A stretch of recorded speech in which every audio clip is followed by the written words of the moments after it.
سوال کرتے ہیں، بہت سوچ بچار کے بعد میں شیطان کے متعلق یہ سوچتا ہوں کہ جب وہ اس بات کا علم رکھتا ہے کہ اس کا ٹھکانہ جہنم ہے تو پھر وہ شر والے افعال کیوں کرتا ہے؟ انسان کو تو شیطان برے کام کرنے کا وسوسہ ڈالتا ہے، تو پھر شیطان کو شر کا وسوسہ کون اور کیوں ڈالتا ہے؟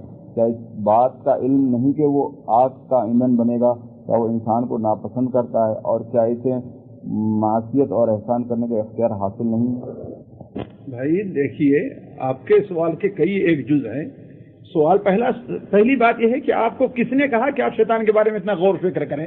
یہی غور فکر اللہ تعالیٰ کی آیات کے بارے میں غور فکر کریں۔ شیطان کے بارے میں اللہ نے جو فرما دیا اسے قبول کر لیجیے، ایک چیز۔ دوسری چیز، شیطان کو معلوم ہے کہ یہ جہنم میں جانے کا کام ہے، لیکن ایک آدمی آپ جانتے ہیں کہ بسا اوقات کوئی آدمی فائدے کی چیز سمجھتے ہوئے، حق چیز سمجھتے ہوئے کئی وجہ سے نہیں کرتا ہے۔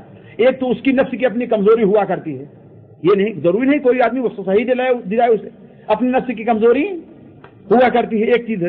دوسری چیز، کسی سے تعصب ہوا کرتا ہے، کسی چیز سے، کسی آدمی سے، کسی جماعت سے تعصب ہوا کرتا ہے، تو وہ برائی کرنے کے بہت سے اسباب ہیں، صرف نفس کیا وسوسہ ہی یا کوئی دوسرا آدمی وسوسہ، یہی چیز نہیں ہے۔ جی، شیطان کو اندر بھی اللہ تعالیٰ نے دونوں طاقت دی تھی، لیکن شیطان نے کیا اختیار کیا؟ اللہ تعالیٰ کی نافرمانی، معصیت کو، اللہ تعالیٰ کی اطاعت کو قبول نہیں کیا اس نے۔